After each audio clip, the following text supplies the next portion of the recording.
নমস্কার, আমি পার্থ রায় চৌধুরী,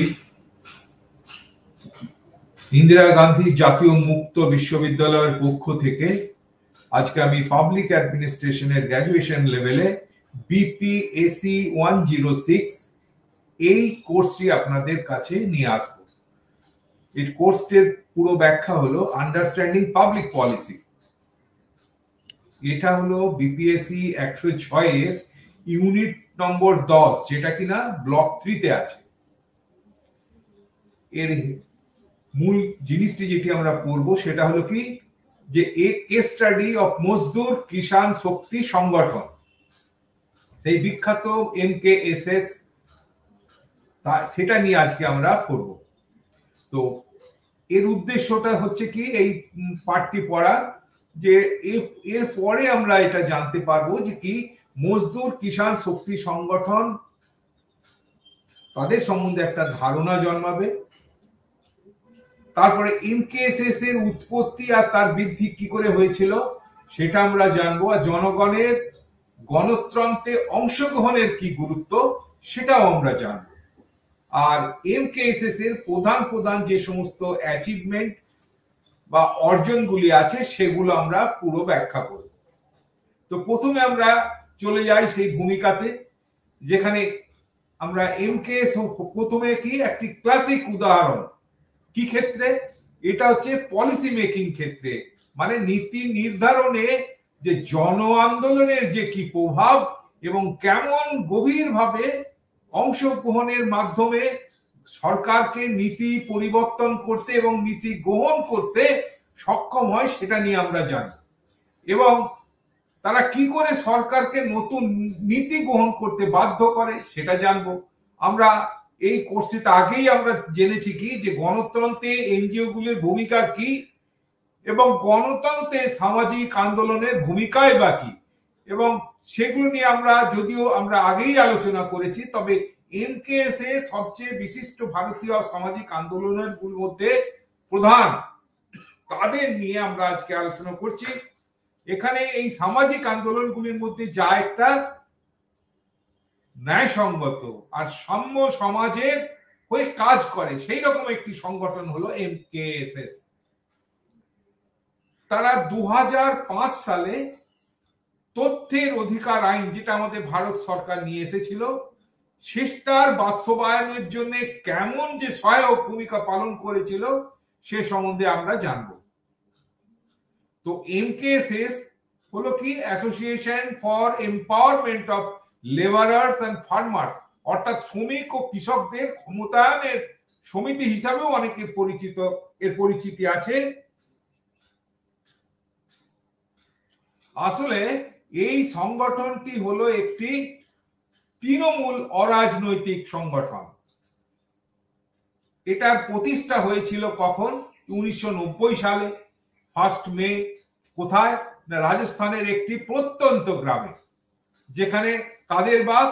দারিদ্র কৃষক, শ্রমিক, এবং সেখানে কি অংশগ্রহণমূলক প্রক্রিয়ায় প্রবেশাধিকার প্রতিষ্ঠা এবং তা নিশ্চিত করার জন্য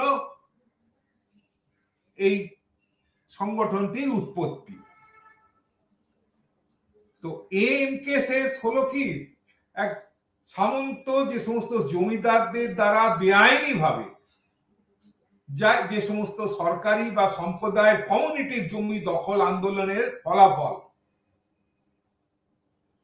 প্রাথমিক অবস্থায় এই সংগঠন কি শ্রমিকদের ন্যূনতম মজুরির দাবি নিয়ে কাজ করত। যে সমস্ত শ্রমিকরা ন্যূনতম মজুরিও পেত না এবং তাদেরকে বঞ্চিত করা হতো, তাদের খাটিয়ে নিয়ে তাদেরকে ঠিকমতো তাদের মূল্য দেওয়া হতো না, পারিশ্রমিক দেওয়া হতো না, তাদের প্রতিরোধ করার জন্য, সেসব থেকে আটকাবার জন্য এমকেএসএস এদের সম্প্রদায়ের কমিটি জমি দখল এই সমস্ত ব্যাপার নিয়ে তারা আন্দোলন করত।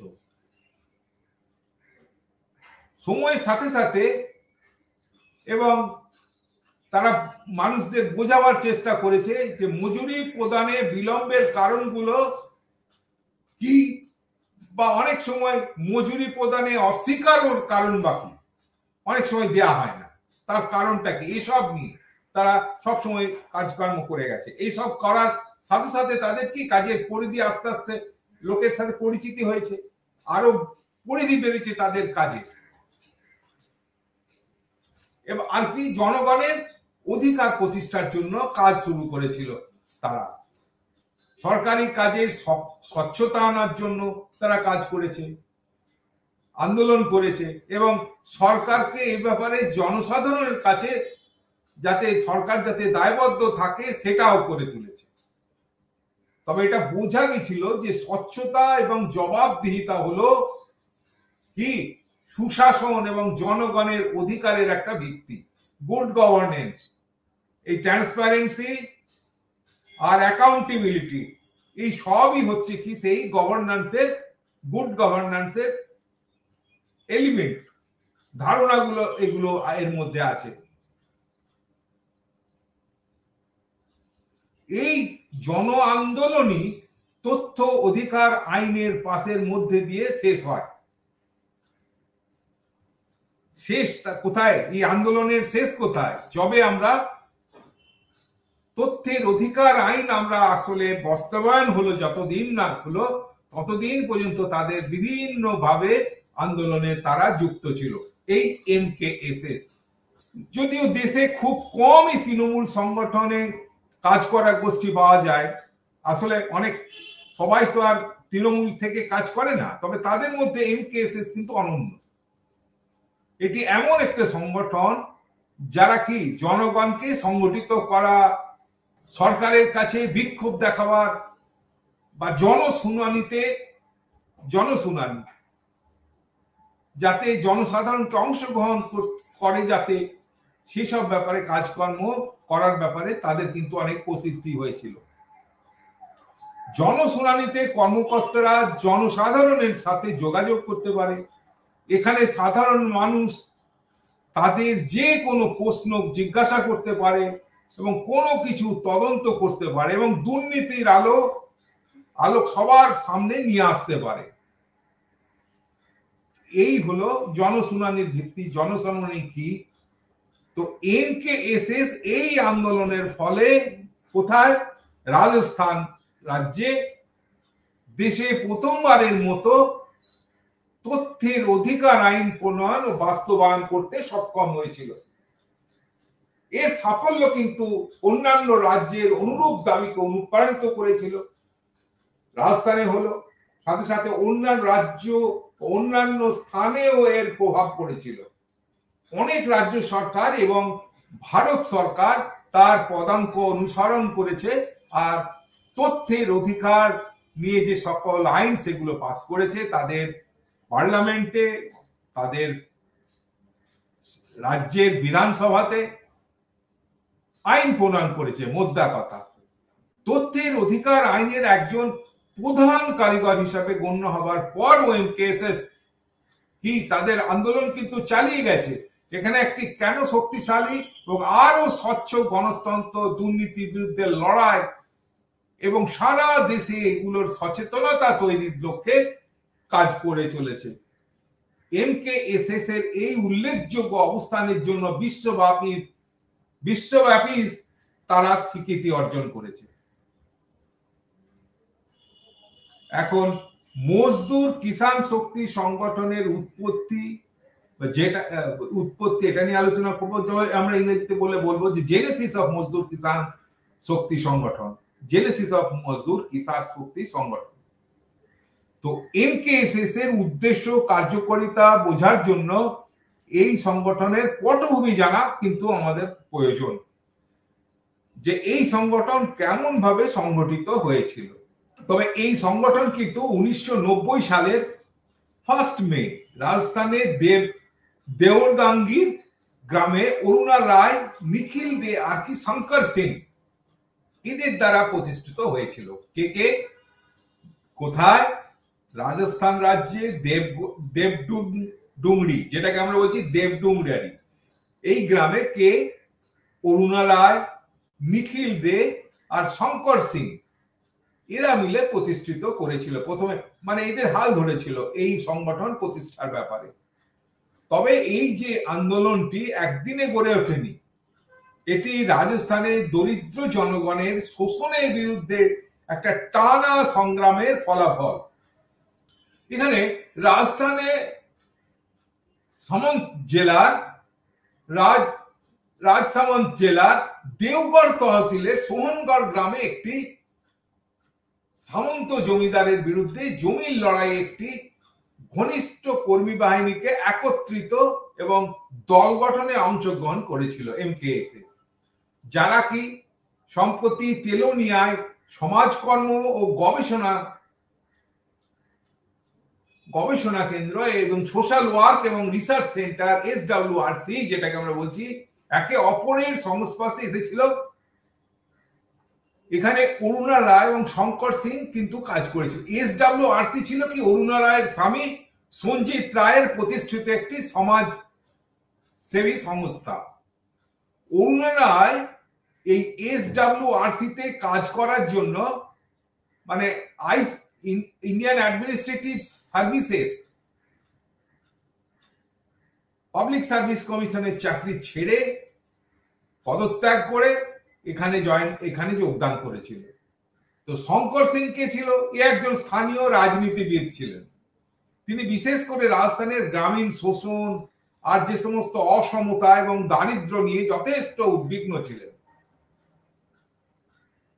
নিখিল রায় মার্কিন যুক্তরাষ্ট্রে পড়াশুনো ছেড়ে 1983 সালে অরুণা রায়ের সাথে কাজে যোগ দিয়েছিলেন। এই তিনজনই দেবডুংরি গ্রামে গরিব মানুষেরা যাতে মৌলিক রাজনৈতিক এবং গণতান্ত্রিক অধিকার ফিরে পেতে পারে এবং তার জন্য যথেষ্ট সচেষ্ট ছিলেন। কেন্দ্রীয় সরকারের দারিদ্র দূরীকরণ কর্মসূচিতে সরাসরি অংশগ্রহণ সংক্রান্ত সমীক্ষায় কেন্দ্রীয় সরকারের সম্পদ উন্নয়ন দপ্তরের সঙ্গে একযোগে কাজ চালিয়েছিলেন। আবার তারা লাল সিং নামে একজন পুলিশ কর্মচারীর সংস্পর্শেও আসেন। কি নাম? লাল সিং।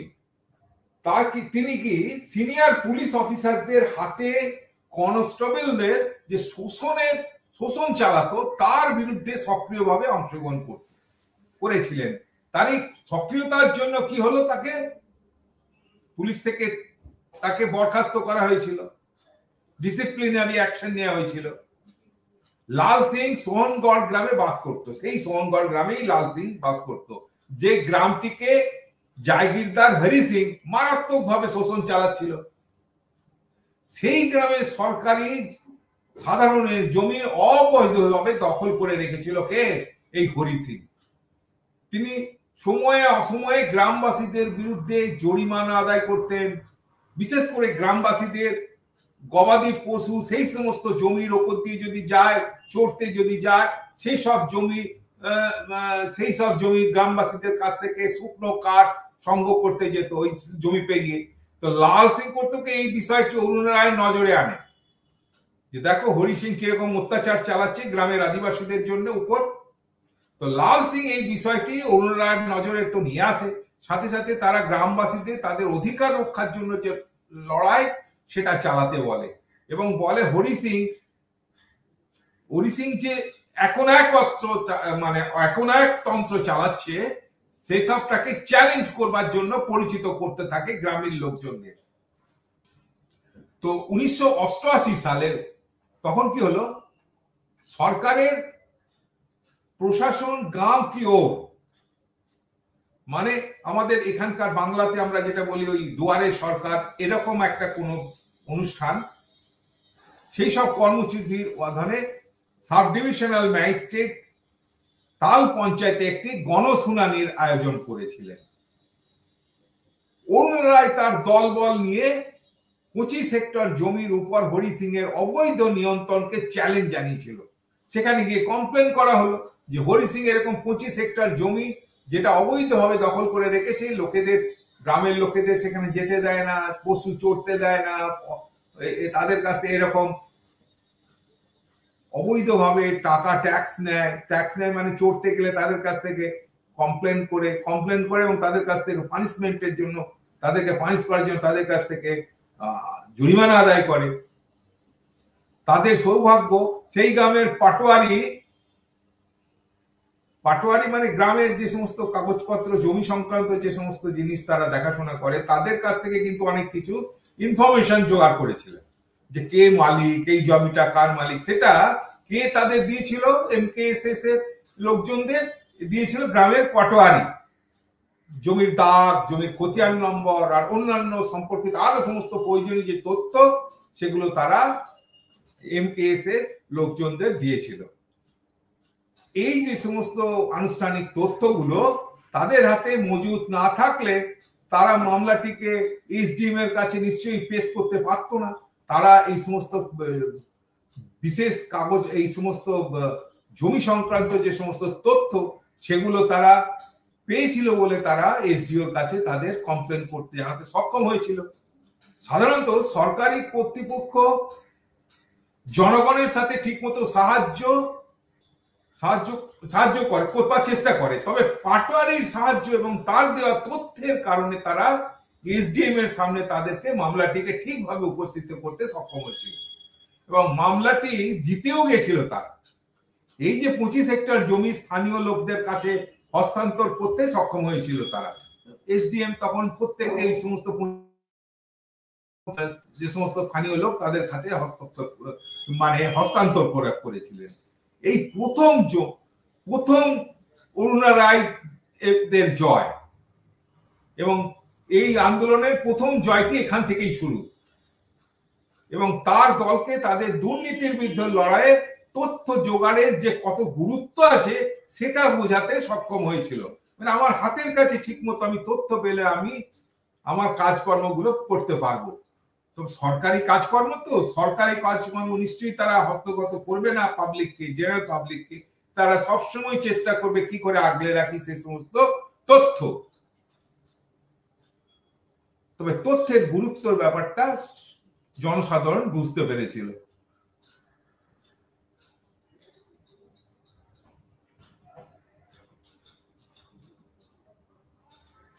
সোহনগড় গ্রামে যখন এই জমি সংক্রান্ত এই সমস্ত সংগ্রাম চলছিল, তখন অরুণা রায় শ্রমিকদের ন্যূনতম মজুরি না দেওয়ার অভিযোগ পেতে থাকে। লোকে কমপ্লেন করতে থাকে অরুণা রায়ের দলকে। তারা বলতে থাকে কোথাও কম পেমেন্ট করছে, কোথাও পেমেন্ট করে পয়সা পাচ্ছে না, এই সমস্ত বিভিন্ন অভিযোগ তারা পেতে থাকে।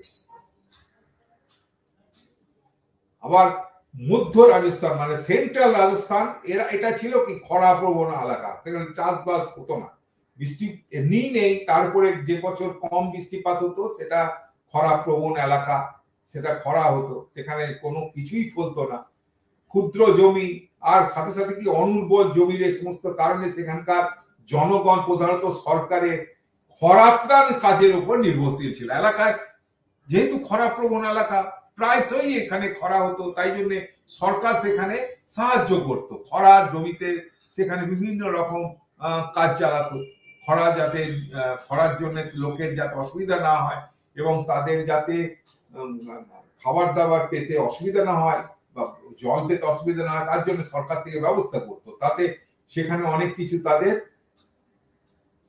ব্যবস্থা করতো, দান ধান সেখানে চলতো সরকারের পক্ষ থেকে।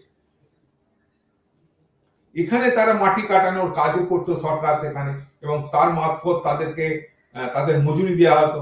তো এক্ষেত্রে কি হতো, সেই যে খরাপ্রবণ এলাকায় সরকারের বিভিন্ন কাজ করিয়ে নেওয়া হতো, কিন্তু তাদের ঠিকমতো টাকা দেওয়া হতো না, খরাত্রাণের টাকা। তাদের সম্পূর্ণ কাজ করা সত্ত্বেও শ্রমিকদের সেই কাজের জন্য নির্ধারিত যে ন্যূনতম মজুরি সেটা কিন্তু দেওয়া হতো না। এখানে দাদিরা পাট সেরকম একটা সাইট ছিল, যেখানে কি রাজ্য সেচ দপ্তর তাদের প্রকল্পের কাজ হতো। এখানকার বেশিরভাগ শ্রমিকই ছিল কোথাকার, সেই সোহনগড় গ্রামে। অরুণা রায়ের দল যেখানে বিষয়টি তদন্ত করে, তখন তারা দেখতে পায় যে কাজের পরিমাপ পদ্ধতিতে কিছু কিন্তু ভুল আছে, কোথাও আদ্যপান্ত ত্রুটিপূর্ণ। শ্রমিকদের স্বতন্ত্র কাজ দেওয়া হলেও বেতন দেওয়া হতো একসাথে, সবাইকে একসাথে, তোমাকে এই কাজটা করো, তুমি এই কাজটা করো, তুমি এই কাজটা করো, সবাই মিলে আলাদা আলাদা কাজ, কিন্তু যাদের যখন মজুরি দেওয়া হতো সবাইকে মিলে দিলে একসাথে দেওয়া হতো। মানে 10 জন কি 15 জন কি 20 জনের একসাথে তার দেওয়া হতো, সেখান থেকে বেটে দেওয়া হতো। কোনো কাজের কোনো পরিমাপ পদ্ধতি, পরিমাপের কোনো ব্যাপারটা ছিল না, আদ্যপান্ত ভুল। শ্রমিকদের স্বতন্ত্র কাজ দেওয়া হলেও বেতন দেওয়া হতো একসাথে। এটা দেখা গেছিল যে কর্মকর্তারা তালিকায় অনেক সময় ভুয়ো নামও ঢুকিয়ে দিত, অন্তর্ভুক্ত করত, এবং যে সমস্ত নির্ধারিত মজুরির চেয়ে যেটা দেওয়ার কথা তার থেকে কম দিত। তো দু তরফ থেকেই তারা সেখানে লাভ করত যারা কাজ দিত। এমকেএস এর পরিচালনায় সেখানকার 140 জন শ্রমিক ধর্মঘট করে এই ব্যাপারে। ওদেরকে এইরকম অবস্থা করেছে, তাদেরকে মজুরি কম দিয়েছে, অনেককে মজুরি দেয়নি, এই রকম 140 জন শ্রমিককে হরতাল করিয়ে দেয় তাদের দিয়ে এমকেএসএস।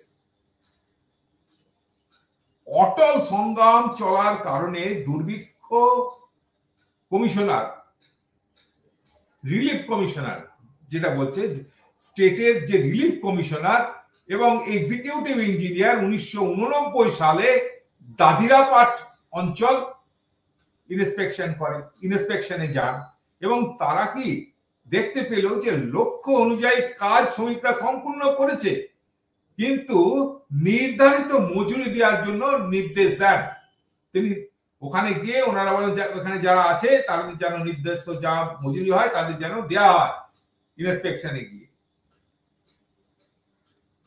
এখন ইন্সপেকশন করে ফুরে যাওয়ার পরেও শ্রমিকদের কিন্তু তাদের যে ন্যূনতম মজুরির চেয়ে কম মজুরি দেওয়া হয়েছিল। তারা বুঝতে পেরেছিল যে এই ধরনের দুর্নীতির বিরুদ্ধে সম্মিলিত সংগ্রাম না করলে শ্রমিকরা সবসময় বঞ্চিতই থেকে যাবে, তাদের ন্যূনতম মজুরিও তারা পাবে না। এই উপলব্ধি থেকে এমকেএস এর জন্ম হয়েছিল 1990 সালের শ্রমিক দিবসে এক বিশাল জনসমাবেশের মধ্যে দিয়ে 1000 জনের এক সংগঠন গড়ে উঠেছিল। 27টি আশেপাশের গ্রামের মানুষজনকে নিয়ে তাদের উদ্দেশ্য ছিল কি, যে মানুষের মধ্যে এক প্রতিরোধ আন্দোলন গড়ে তোলা, যাতে তারা মজুরি ঠিকমতো পায়। তাদের এই সম্মিলিত সংগ্রামের ফলে, এই সম্মিলিত যে সমস্ত সংগ্রাম, তার ফলে এমকেএস এর কিন্তু উৎপত্তি। এমকেএস এর গঠনের সাথে সাথেই তারা এক অনশন ধর্মঘট কর্মসূচি গ্রহণ করে এসডিএম এর অফিসের সামনে। তাদের এই কর্মসূচি চলেছিল কি, যতক্ষণ পর্যন্ত না তাদের মজুরির ব্যাপারে ডিস্ট্রিক্ট কালেক্টর দাবি দেওয়া মেনে নিচ্ছেন, ততক্ষণ তাদের এই আন্দোলন চলবে। তাদের ঠিকমতো মজুরি দেওয়ার ব্যবস্থা নেওয়া কিন্তু পরে হয়েছিল। তো এবারে এইভাবে কি করে তাহলে এমকেএস এর বৃদ্ধি বা গ্রোথ কেমন ভাবে হয়েছিল? তো এক্ষেত্রে জনশুনায় এমকেএস এর একটা নতুন উদ্ভাবন যদি বলতে পারি আমরা, নতুন আবিষ্কার জনশুনানি। আমরা ওখানে যদিও বলতো জনশুনাই, আমরা এটাকে বলবো জনশুনানি, আমাদের কথাতে সেটাই ঠিক হবে। তো 1991 সালে এমকেএসএস কোথায়, ভীম জায়গার নাম হচ্ছে ভীম, সেখানকার যে এসডিএম অফিসারের সামনে, সাব ডিভিশনাল ম্যাজিস্ট্রেট অফিসের সামনে আরেকটি অনির্দিষ্ট কালের কিন্তু অনশন শুরু করে। বাবার পঞ্চায়েতের 12 জন শ্রমিকের ন্যায় বিচার নিশ্চিত করতে এই কর্মসূচি কিন্তু নেওয়া হয়েছিল। 12 জন কর্মচারী, এই শ্রমিকরা কি তাদের কাজ শেষ করা এবং সঠিক পরিমাণ কাজ করা সত্ত্বেও কিন্তু নির্দিষ্ট ন্যূনতম মজুরি থেকে বঞ্চিত হয়েছিল।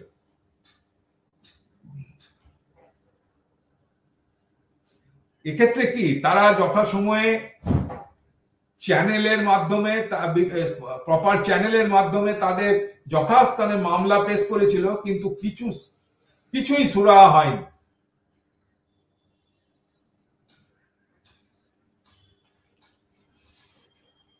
এত সব কিছু করার পরেও তাদের কিন্তু কিছু সুরাহা হয়নি। তাদের সমস্থানে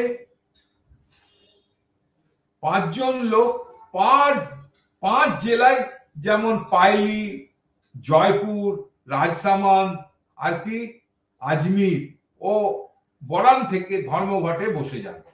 5 জন লোক কোথায়? 5 জেলা। হরতালের 5ম দিনে পুলিশি দমন পীড়ন চলে। পুলিশ ঢুকে গেল তাদের এই হরতালের সময়, এই সময় জায়গাতে দমন। পরের দিন থেকেই এমকেএসএস পুলিশি নিপীড়নের বিরুদ্ধে কি হলো? ধর্মঘট শুরু করে দিল। এমকেএস এর লোকজনও সেক্ষেত্রে ধর্মঘট হরতাল শুরু করে দিল। এই যে দুপক্ষের যে যুদ্ধ, কিন্তু এমকেএস জয়ী হয়, কারণ ভারত সরকার গ্রামীণ উন্নয়ন সচিব এই সব দুর্নীতি জানতে পেরে জহর রোজগার যোজনার জন্য রাজস্থানের কেন্দ্রীয় সহায়তা বন্ধ করে দিল। বলে দেখো কোথায় কি গন্ডগোল হচ্ছে। সেরকম জহর রোজগার যখন JRY সেক্ষেত্রে যে সমস্ত বলছে যে জহর রোজগার যোজনা যে সমস্ত গ্রান্ট স্টেট রাজ্য সেন্ট্রাল গভর্নমেন্ট থেকে আসবে সে সমস্ত বন্ধ করে দিল। কারণ রাজস্থান সরকার ন্যূনতম মজুরি আইন লঙ্ঘন করেছে। এটা একটা উদাহরণ পেয়ে গেল যে তোমরা এই কাজটা করনি, এটা তোমরা এফিডেভিট দিয়েছিলে যে আমরা দেবো, সেই হিসাবে কাজ হয়নি, অতএব তোমরা এই সাহায্যের সহায়তা বন্ধ। আর এর প্রতিক্রিয়া হিসাবে কি হলো? রাজস্থান সরকার ওই 12 জন মজুরিকে পুনরায় ন্যূনতম মজুরি প্রদানের সঙ্গে সঙ্গে নির্দেশ দিল, কারণ ওদের গ্রান্ট বন্ধ হয়ে যাচ্ছে, মুশকিল হয়ে যাবে।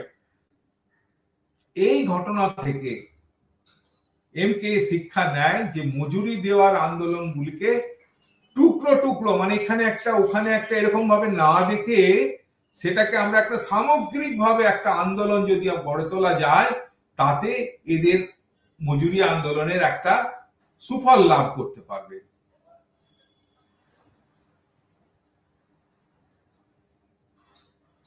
এর থেকে একটা বৃহত্তর আন্দোলনের যাতে আমরা রূপ দিতে পারি, এমকেএস এর লোকজন তারাই ভাবল। ওদিকে কিন্তু আমলারা, তারা কিন্তু যে সমস্ত ব্যুরোক্র্যাট যারা ছিল, তারা কিন্তু এই অনশনের ওরা কিন্তু কিছু হয়নি, তাদের ন্যূনতম কর্ণপাতও করেনি। তো এমকেএস এর চিন্তা ছিল একটা এর থেকে একটা বিকল্প রূপ দিতে, যাতে আমরা এর অল্টারনেট কিছু একটা করা যায় এইসব আন্দোলনগুলোকে চালনা করবার জন্য। তারা কি এক নতুন চিন্তা ভাবনা শুরু করলো, এক নতুন আন্দোলনের জন্য, যেটা তারা ভাবলো জনশুনানি।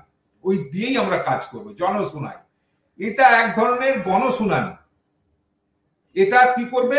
যে শ্রমিকদের এক সম্মিলিত সংগ্রামের জন্য একটা ন্যূনতম নতুন ধরনের প্ল্যাটফর্ম দেবে, এই গণশুনানি। শ্রমিকরা তাদের কি করবে?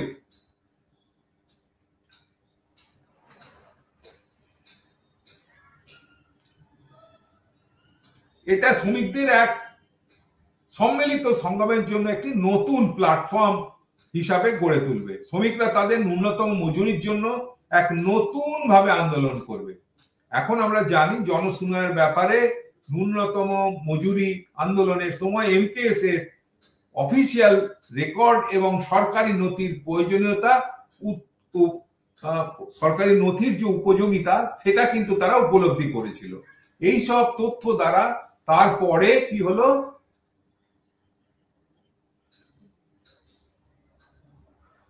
এইসব দিয়ে কি হলো? জাল মাস্টার রোল, পারচেজের ওভার বিলিং, মানে যেটা আসল তার থেকে বেশি বিল করা, ওভার বিলিং, মাস্টার রোল, জাল মাস্টার রোল। 10 জনের নাম পরপর দিয়ে আমি তার টাকা তুলছি, সেক্ষেত্রে কিছু ভুয়ো নাম ঢুকিয়ে দিলাম। হয়তো 20 জনের একটা মাস্টার রোলের নাম আছে, তার মধ্যে আসল কাজ করেছে হয়তো 10-12 জন, বাকি 10-12 জন অন্য ভুয়ো নাম দিয়ে দিলাম।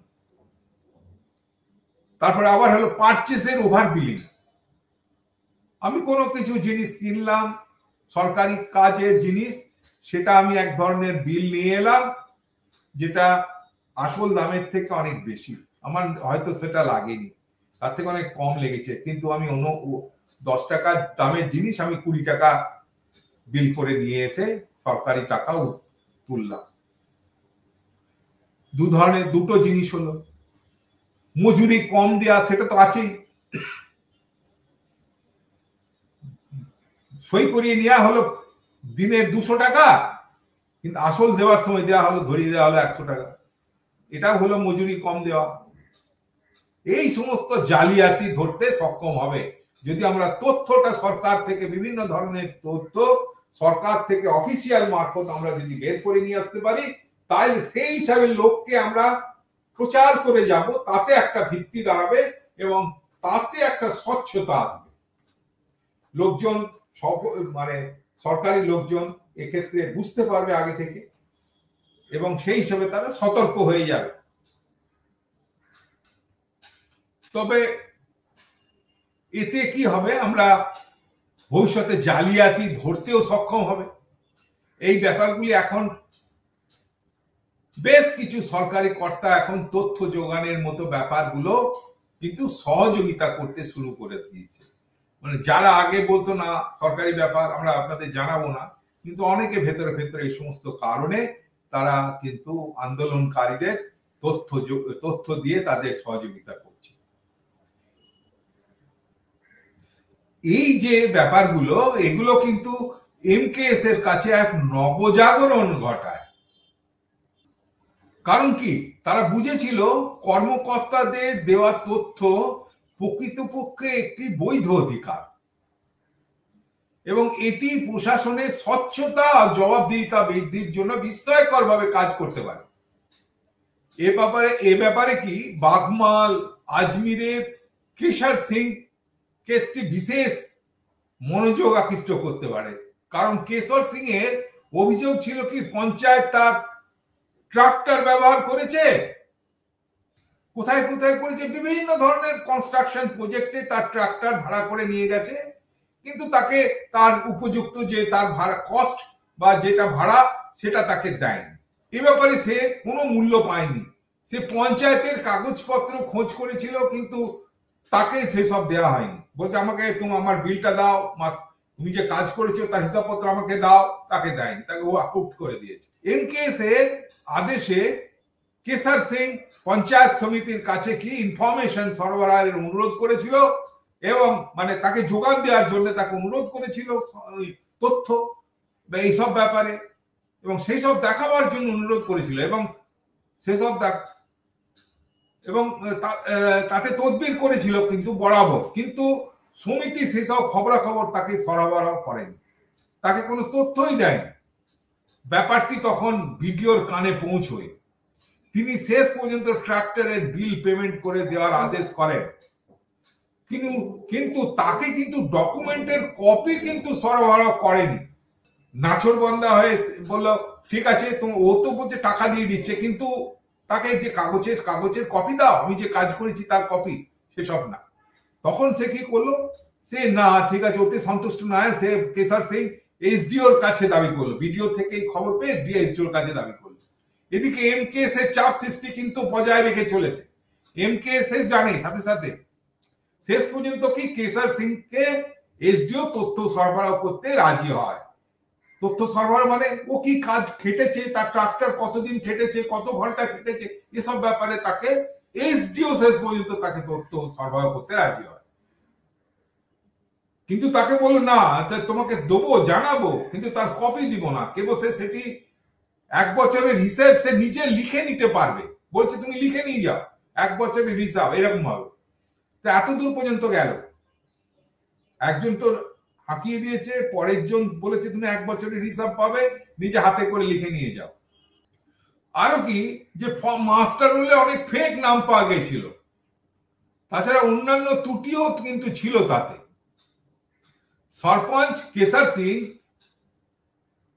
সরপঞ্চ কি করলো, কেশর সিং এর উপর এবার চাপ সৃষ্টি করলো, তাকে তার পাওনা সুদ সহ দিয়ে দেওয়ার ব্যবস্থা করলো, বল ঠিক আছে তুমি छोड़ दो कुछ, हम तुमको जितना पैसा है दे देगा। কিন্তু কেশর সিং তা কিন্তু প্রত্যাখ্যান করলো, না তা হবে না। সে কি ইনভেস্টিগেশনের জন্য বরাবর দাবি করছিল, তুমি এসব হবে না, তোমরা ইনভেস্টিগেশন করাও বড় অথরিটিকে দিয়ে, এবং কালপিটদের তুমি শাস্তি দাও যারা তদারকি করেছিল কাজটা করানোর সময়। আর সরপঞ্চ খাপ পঞ্চায়েত মারফত, খাপ পঞ্চায়েত মানে তার জাতির যে পঞ্চায়েত, তার জাতের যে পঞ্চায়েত, তাদের মারফতও তাদেরকে একটা চাপ সৃষ্টি করার কৌশল গ্রহণ করেছিল, কিন্তু তাতেও কিছু করা যায়নি। কেসার সিংকে কিন্তু তাতে দমানো যায়নি। ইনভেস্টিগেশন অনেক করাপশন কিন্তু উন্মুক্ত করেছিল। পরে ইনভেস্টিগেশন হয়েছিল, অনেক করাপশন উন্মুক্ত করেছিল। তাতে বহু রকম বিভিন্ন ধরনের করাপশন দেখা গেছে। বিশেষ করে কি কোন কোন জিনিস যেমন বেরিয়ে এসেছিল, মজুরি বিতরণে করাপশন এবং বিভিন্ন রকম কাজের হিসেবের গরমিল। শেষে এক এফআইআর করা হয়েছিল সরপঞ্চের বিরুদ্ধে। তো কেসার সিং তার টাকা ফেরত পেয়েছিল, যদিও পুলিশ 70 সেই কেসের ফাইল কিন্তু বন্ধ করে দেয়, না যে কর্মচারীদের জন্য ওদের মানে অংশগ্রহণ করে যা কেস লড়েছিল, এবং তাড়াতাড়ি সেটা বন্ধ করে দিয়েছিল, তাদের যাতে কর্মচারীদের যাতে ক্ষতি না, তাদেরকে বাঁচানোর জন্য। তো এমকেএস এর থেকে উপলব্ধি হয়েছিল যে দুর্নীতির এই মামলাগুলি একটি পাবলিক প্ল্যাটফর্মে আনা খুবই দরকার। তাদের মতে দুর্নীতিবাজ কর্মকর্তাদের প্রকাশ্যে আনা দরকার, যাতে সরকারের উপর চাপ সৃষ্টি করা যায়। কেমন ভাবে করব? সরকারের উপর চাপ সৃষ্টি করব এবং ওদেরকে বলবো এদেরকে তোমরা সামনে নিয়ে এসো। এতে জনসাধারণের কাছে সরকারের কিন্তু জবাবদিহিতা বাড়তে পারে, মানে অ্যাকাউন্টেবিলিটি এতে অনেক গুণ বেড়ে যাবে। তাতে সরকার যদি এদিকে ব্যবস্থা নেয় তাহলে অনেক অ্যাকাউন্টেবিলিটির ব্যাপারটা প্রত্যেক কর্মচারীর মধ্যে জেগে যাবে। এই বোঝাপড়া থেকেই তথ্য অধিকারের দাবির স্বার্থে জনশুনানির ধারণার জন্ম দেয়। তাহলে এটাই হচ্ছে মূল, কি করে একযোগে কি করে আন্দোলন চালিয়ে সরকারকে জবাবদিহিতা বাড়ানোর জন্য ব্যবস্থা গ্রহণ করে বিভিন্ন ক্ষেত্রে। এবারে কি কোর্ট কিরানাতে যে জনশুনানি হয়েছিল সেটা নিয়ে, কোর্ট কিরানা সেটাও রাজস্থানে প্রথম জনশুনানি কোর্ট কিরানাতে 2 ডিসেম্বর 1994 সালে অনুষ্ঠিত হয়েছিল প্রথম জনশুনানি। এই কোর্ট কিরানা কোথায়? রাজস্থানের পালি জেলায়। এখানে এক ব্যক্তি এমকেএস এর সাহায্য চেয়েছিল, যখন তাকে পঞ্চায়েতের কাজে ন্যূনতম মজুরি থেকে বঞ্চিত করা হয়েছিল। তারপর এমকেএস তখন সেই ব্যক্তি যেখানে কাজ করছিল সেখানে তার কাজের সমস্ত মাস্টার রোলের কপি চেয়েছিল। ঠিক আছে, এমকেএস বলেছিল ঠিক আছে তুমি যেখানে কাজ করেছিল সেখানে মাস্টার রোলের কপি যাতে সরবরাহ করে। প্রথমে রেকর্ডের অ্যাক্সেস একদম কোথায়? সরপঞ্চের সচিব দ্বারা প্রত্যাখ্যাত হয়েছিল। মানে সরপঞ্চ এর যে সচিব, সেক্রেটারি, পঞ্চায়েত সেক্রেটারি, যে সে বলে যে হুট আউট করে দেয়, তাকে দেয় না। কিন্তু পরে বিডিও সাহেব এমকেএস থেকে সমস্ত রেকর্ড সরবরাহ করেছিল। এখানে কিন্তু বিডিও তাকে একযোগে আর্থিক অসঙ্গতি ধরা পড়েছিল, তখন সেই তথ্য জনসমুখে প্রকাশ করা হয়। এই তথ্য যেটা দিয়েছিল তখন যখন দেখা গেল যেখানে একটা আর্থিক অসঙ্গতি রয়েছে, তখন সেটা কিন্তু ওই যে জনশুনানিতে জনসমুখে প্রকাশ করে দেওয়া হলো। তখন জনশুনানি একটি ঘোষণা করা হয় যে 2 ডিসেম্বর 1994 পঞ্চায়েত অধিকর্তা মানুষদের প্রতিক্রিয়া হিসেবে পঞ্চায়েত অধিকারিকরা মানুষদের প্রতিপক্ষ হিসাবে দেখে। তারা তাদের অনেক সময় তারা তাদের কি প্রতিপক্ষ হিসেবে তারা তাদের মদ বিতরণ করে তাদের হাতে তাদের নিয়ে আসার কাছে টানার কৌশল আয়ত্ত করবার চেষ্টা করে, যাতে কেউ পঞ্চায়েতের বিপক্ষে মত প্রকাশ করতে না পারে। কিন্তু জনগণ ভয় ডরহীন ভাবে দুর্নীতির বিরুদ্ধে তাদের মত প্রকাশ করেছিল সেখানে। তো প্রচলিত দুর্নীতির বিরুদ্ধে এবং উন্মোচিত জালিয়াতির বিরুদ্ধে তারা নির্ভয়ে মত প্রকাশ করেছিল। জনগণরা জনসাধারণের এফিডেভিটের ভিত্তিতে এফআইআর করা হয়। সেখানকার এমএলএ অধিকারিকদের বাঁচাতে কি আদালত পর্যন্ত মামলা নিয়ে যান। অর্থ এবং পেশি শক্তির কারণে সাক্ষীরা বিরূপ হয়ে পড়ে। ঠিকই তো, বিরূপ তো হতেই হবে, না হলে পরে তাদেরকে তো যাতে তারা সাক্ষী না দেয় সেই জন্য তাদেরকে তারা ভয়ে ডরে সাক্ষীরা বিরূপ হয়ে পড়ে। এই কারণে এবং মামলাটা কি হলো, সে পর্যন্ত বিরূপ হয়ে গেলে আর চললো না, মামলা বন্ধ হয়ে গেল। কিন্তু এই গণশুনানি ভারতের ইতিহাসে এক অবিস্মরণীয় চিহ্ন রেখে গেছে, কারণ এর প্রভাব রাজ্য সদরে জয়পুরেও গিয়ে পড়েছিল। এই শুনানির পরে একই মাসে ভীম এবং বিজয়পুরে আরো দুটি শুনানি অনুষ্ঠিত হয়েছিল। জনশুনানি কোথায়? এবার জাওজাতে। কখন? 1995 সালে জাওজাতে এক জনশুনানি অনুষ্ঠিত হয়েছিল, যেক্ষেত্রে রেকর্ডের সম্পূর্ণ অ্যাক্সেস তাকে দেওয়াই হয়নি, সম্পূর্ণ প্রত্যাখ্যাত হয়েছিল, মানে রেকর্ডের কোনো অ্যাক্সেস না। ওখানে জনশুনানি হয়েছিল, তার আগে বিডিও অফিস, বিভিন্ন সরকারি প্রতিষ্ঠানে গিয়ে আমরা যে সমস্ত ডকুমেন্ট আমরা চেয়েছিলাম তার অ্যাক্সেস দেওয়ার জন্য তাদের বলেছিলাম, তারা দেয়নি, প্রত্যাখ্যাত হয়েছিল। তাই সেখানে কোনো নথিপত্র বা রেকর্ড ছিল না যেটা আমাদের সাক্ষী হতে পারে জনশুনানিতে। কিন্তু কি করব, পাওয়া যায়নি। কিন্তু লোকজন প্রত্যেকটা অনিয়মের আলোচনা করেছিল, এটা ঠিক।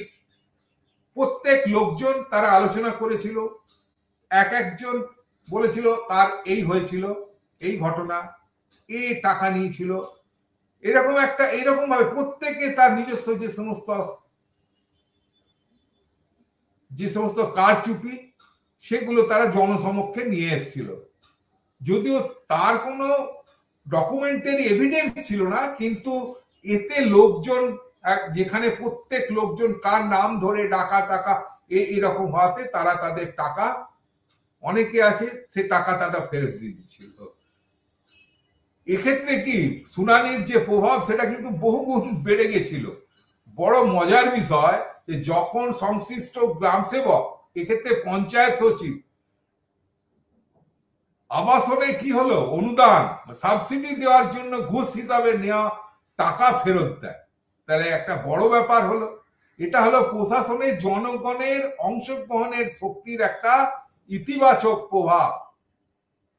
1995 সালে এপ্রিল মাসে রাজস্থানের মুখ্যমন্ত্রী ভৈরব সিং শেখাওয়াতের তথ্যের অধিকার সংক্রান্ত আইন আনবার জন্য বিধানসভায় কিন্তু ঘোষণা করেন, বলছে এরকম হ্যাঁ আমরা একটা আইন নিয়ে আসবো। এবং সেটা কোথায়? রাজস্থানের বিধানসভায় ঘোষণা করেন। কে? মুখ্যমন্ত্রী ঘোষণা করছে।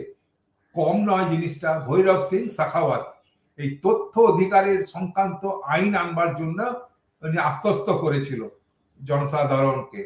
তিনি বিধানসভায় আরো ঘোষণা করেছিলেন যে কোনো অবস্থাতেই দুর্নীতি বরদাস্ত করা হবে না, দুর্নীতি সব ক্ষেত্রেই সংশ্লিষ্ট কর্মকর্তাদের কাছ থেকে টাকা ফেরত নেওয়া হবে। আর এমকেএসএস ডিসেম্বর 94 থেকে এপ্রিল 95 মধ্যে বেশ কয়েকটা জনশুনানির আয়োজন করেছিল। এই সময়কালে জনশুনানি প্রধানত কোনো সহানুভূতিশীল অফিসারদের দেওয়া তথ্যের ওপরেই কিন্তু দাঁড়িয়ে থাকে এবং তাদের তথ্যের উপর ভিত্তি করেই জনশুনানিগুলো করা হতো, কারণ তখন সরকারি সংস্থাগুলির জন্য কোনো তথ্য সরবরাহ করার কোনো আইন কিন্তু ছিল না। তাই এমকেএসএস তথ্য অধিকারের গুরুত্ব উপলব্ধি করেছিল, তথ্য দেওয়ার অধিকারের ওপর গুরুত্ব উপলব্ধি করেছিল।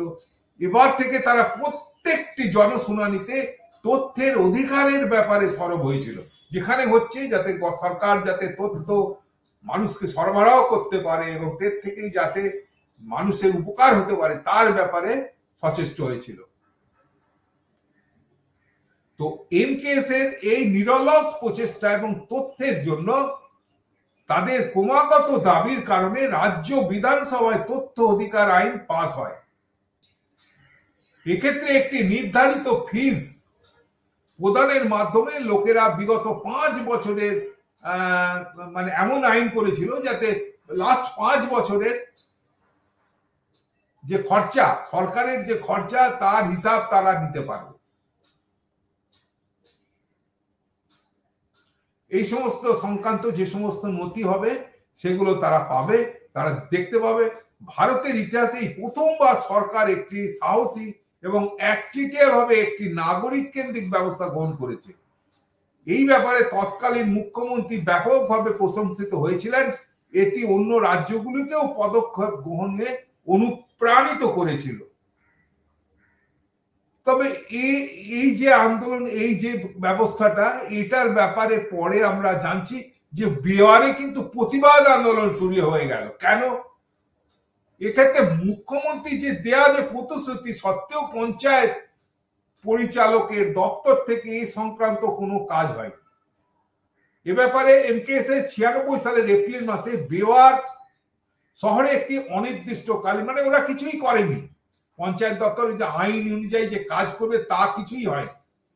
তো এই ব্যাপারে এমকেএসএস 96 সালের এপ্রিল মাসে বেওয়ার শহরে একটা কি অনির্দিষ্টকাল অনশন সত্যাগ্রহ যেতে বাধ্য হয়েছিল। কারণ কি? এটি ছিল এমকেএসএস তথ্যের অধিকারের জন্য ঐতিহাসিক 40 দিনের দীর্ঘ আন্দোলন, 40 ডেজ।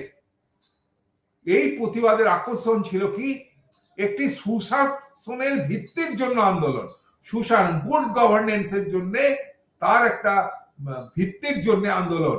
মজুরি ক্ষতিপূরণের বদলে মানুষ যেখানে প্রকৃত ক্ষমতার দাবি করেছিল, আসলে তারা ক্ষতিপূরণের কিছু না, তারা তাদের নিজস্ব যাতে অধিকার, তথ্যের অধিকার, তার জন্য আন্দোলন করেছিল, যার গোপনীয়তা সব রকম করাপশনের উৎস। কিন্তু সরকারি এই সমস্ত গোপনীয়তা কিন্তু সব ধরনের করাপশনের উৎস। গোটা রাজস্থান জুড়ে মানুষ বেওয়ারে যেতে শুরু করেছিল। কেন? যে মানুষ এই সংগ্রামে নিজেদের ভেবে পুরোপুরি জড়িয়ে পড়েছিল এবং আন্দোলনে তারা নিজেদের মধ্যে 46,000 টাকার মতো তারা নিজেরা চাঁদা দিয়ে জোগাড় করে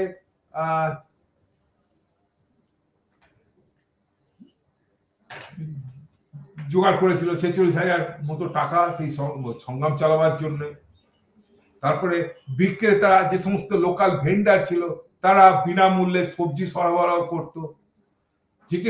আর অন্যান্য দোকানদার তারা সকলে, আর চিকিৎসকরা ফিস ছাড়াই চিকিৎসা করেছিল সেই সময়। প্রতিবাদের সংস্কৃতির দিকটি ছিল প্রশংসনীয় এবং লক্ষণীয়। তাছাড়া কি কি ভাবে করা হয়েছিল? পাপেট শো, পুতুল নাচ, ভজন গান, ভক্তিমূলক সঙ্গীত, নুক্কড়, পথনাটক ইত্যাদির মাধ্যমে জনগণের প্রতিবাদী রূপকে আকৃষ্ট করার চেষ্টা হয়েছিল। জনগণ প্রতিবাদী সমর্থন করতে, জনগণ তখন কি করলো? প্রতিবাদীদের সমর্থন করতে শুরু করে এবং তথ্যের অধিকারের জন্য দাবি জানাতে শুরু করে। এই যে প্রতিবাদ সমগ্র জাতির দৃষ্টি আকর্ষণ করেছিল। মানে সারা ভারতবর্ষে বিভিন্ন এলাকার মানুষ, সাংবাদিক, শিল্পী, আইনজীবী, তারা সকলে বেওয়ারে জমায়েত শুরু করে। মানুষজন একটা স্লোগান বাঁধে, যেমন হাম জানেঙ্গে হাম জিয়েঙ্গে, হাম জানেঙ্গে হাম জিয়েঙ্গে, মানে আমি জানবো, আমি বাঁচবো, আমি জানবো, আমি বাঁচবো। ফলস্বরূপ পঞ্চায়েতগুলিকে তথ্যের অধিকার আইন বাস্তবায়নের জন্য তাদের আদেশ দেওয়া হয়। কিন্তু এটি কেবল ওই যে পঞ্চায়েত থেকে মানে পুরনো হিসেব তুমি জানতে পারবে, কিন্তু তারা কি বললো? ঠিক আছে, এটি কেবল পরিদর্শন এবং হাত দিয়ে লিখে তথ্যের নোট নেওয়া যাবে, এই অধিকারটুকুর কিন্তু অনুমতি দেয়। এটি নথির ফটোকপির অনুমোদন করে না। এমকেএসএস তাদের সংগ্রাম চালিয়ে যায়, ওসব হবে না। এমকেএসএস কিন্তু তাদের সংগ্রাম চালিয়ে যায়। তারা ঘোষণা করে যতক্ষণ না পর্যন্ত মুখ্যমন্ত্রীর প্রতিশ্রুত কাঠামো অনুযায়ী আইন আনা হয়, ততক্ষণ তারা প্রতিবাদ আন্দোলন চালিয়ে যাবে। তো তাই 1997 সালের পঞ্চায়েত বডির আইন সংহিত হয় সংশোধিত হয় এবং সরকারি ফটোকপি দেওয়ার ব্যাপারটা সরকার কি করে, ফটোকপি যেটা দেয়া হচ্ছিল না সেই ফটোকপি দেওয়ার ব্যাপারটা মেনে নেয়। ক্রমাগত সংগ্রামের পরে রাজস্থান রাজ্যে তথ্য অধিকার আইন যেটা প্রতিষ্ঠিত ছিল, সেই তথ্য অধিকার আইন 2000 সালে মে মাসে কার্যকর হয়। এমকেএসএস বেটার গভর্নেন্স বা উন্নত শাসনের জন্য সফল সংগ্রামের উদাহরণ স্থাপন করেছে। এর সবচেয়ে বড় কৃতিত্ব হলো রাজ্যগুলির পাশাপাশি কেন্দ্রীয় সরকার দ্বারা তথ্যের অধিকার আইন পাস। এটি এমকেএসএস এর বৃহত্তম লক্ষ্য অর্জনের একটি হাতিয়ার, যা স্বচ্ছ মানে ট্রান্সপারেন্ট, জবাবদিহিমূলক অ্যাকাউন্টেবল এবং অংশগ্রহণমূলক বা পার্টিসিপেটিভ প্রশাসনের অঙ্গ। ঠিকই, স্বচ্ছ, জবাবদিহিমূলক আর কি অংশগ্রহণমূলক প্রশাসনের অঙ্গ। এমকেএস এর এই অবদানের জন্য এমকেএস এর যে প্রধান রূপকার অরুণা রায়কে 2000 সালে মর্যাদাপূর্ণ রামান মাগসেসে অ্যাওয়ার্ড দেওয়া হয়। এই পুরস্কারকে অনেকে কিন্তু এশিয়ার নোবেল পুরস্কার হিসাবেও মেনে নেয়, ধরা হয়। এই পুরস্কার অরুণা রায়ের সম্মানিত করেছিল কিসের জন্য? কমিউনিটি লিডারশিপ বা সম্প্রদায়ের নেতৃত্ব প্রদানের জন্য, এবং যেটা তিনি এমকেএস এর মাধ্যমে দিয়েছিলেন। তো 2010 সালে তিনি লাল বাহাদুর শাস্ত্রী জাতীয় পুরস্কারেও সম্মানিত হয়েছিলেন তার অবদানের জন্য। তো এক্ষেত্রে আজকে মোট আমরা পড়লাম তার এমকেএস এর যে আন্দোলন, তথ্যের অধিকারের জন্য যে আন্দোলন বিভিন্ন সংগঠিত করেছিলেন সেসব জানলো। সাথে সাথে এমকেএস এর যে সমস্ত অ্যাচিভমেন্ট গুলো আছে সেগুলো মোটামুটি আমি একটু ছোট করে আমি বলছি। যেমন এমকেএস এর অ্যাচিভমেন্ট বলতে পার্টিসিপেশন, যেটা মানুষ পার্টিসিপেশন, অংশগ্রহণ, এটার ব্যাপারটা তারা যেমন পথ দেখিয়েছিল। এক্ষেত্রে আমরা তার উদাহরণ নেব কোনটা? জনশুনানি, মানে জনশুনানি, সেটাকে আমরা ধরবো। আর কি দ্বিতীয়টি হলো এম্পাওয়ারমেন্ট থ্রু ইনফরমেশন। এটাই মেন, যে তথ্যের অধিকার দ্বারা ক্ষমতায়ন, এম্পাওয়ারমেন্ট থ্রু ইনফরমেশন। 3 নম্বর কি? অ্যাকাউন্টেবিলিটি, মানে দায়িত্ব বা দায়। এটা কিসের মারফত? জনশুনানির মাধ্যমে আসবে। 4 নম্বর আমরা চলে যাব কি? সোশ্যাল অডিট, সামাজিক নিরীক্ষা, সোশ্যাল অডিট। এক্ষেত্রে গ্রাম সভার সামনে অডিটের হিসাব দেওয়া প্রশ্ন আর উত্তরের মাধ্যমে। সোশ্যাল অডিট, খরচের হিসাব দেবো পঞ্চায়েতের জনসমক্ষে, সবাই মিলে ডেকে সবাইকে প্রশ্ন চলবে। 4 নম্বর হলো। 5 নম্বর কি? Transparency of NGO. এনজিওরাও যে যারা আন্দোলন চালাচ্ছে তাদেরও যে স্বচ্ছ হতে হবে, সেই ধারণাটাও আমরা এমকেএসএস থেকে পাই। যেমন নো ফান্ড ফ্রম গভর্নমেন্ট, আমরা সরকারের কাছ থেকে কোনো টাকা নেবো না, নিজেদের যে আমরা কালেকশন করছি হিসাব নিজেদের মধ্যে, জনশুনানিতে আমরা সেটাই পেশ করব জনশুনানির মাধ্যমে। 6 নম্বর কি? 6 নম্বর এবং শেষ যেটা আমরা বলছি, যে সরকার এবং জনসাধারণের মধ্যে একটা সমীকরণ, জনসাধারণ আর সরকারের মধ্যে একটা সমীকরণ, যে সমীকরণ এটার একটা বদল ঘটানো। সরকার আর জনসাধারণের মধ্যে যে সমীকরণের একটা বদল ঘটানো। আগে জনসাধারণ থাকতো রিসিভিং এন্ডে, আমি সকল পাচ্ছি, কেবল সে আমাকে কেবল আমরা কোনো বেনিফিট পাচ্ছি সেই হিসাবে দেখা হতো জনসাধারণকে। এখন কি? তার সমীকরণ বদলে এখন তারা হলো চালকের আসনে, মানে এখন হচ্ছে এখন সরকারি রিসিভিং এন্ডে, এখন জনসাধারণ হচ্ছে দেবার ভূমিকায়। আর 7 নম্বর হচ্ছে আরেকটা, যেটা তারা বর্তমানেও বরাবর কাজ করে গেছে, যেটা হচ্ছে মিনিমাম রুরাল ওয়েজ অ্যাক্টের ওপরে আন্দোলন বা সংগ্রাম। এই হলো আমাদের এমকেএস এর যে সমস্ত অ্যাচিভমেন্ট গুলো সেগুলো। আজকের মতো আজকে এখানেই শেষ করছি। ধন্যবাদ।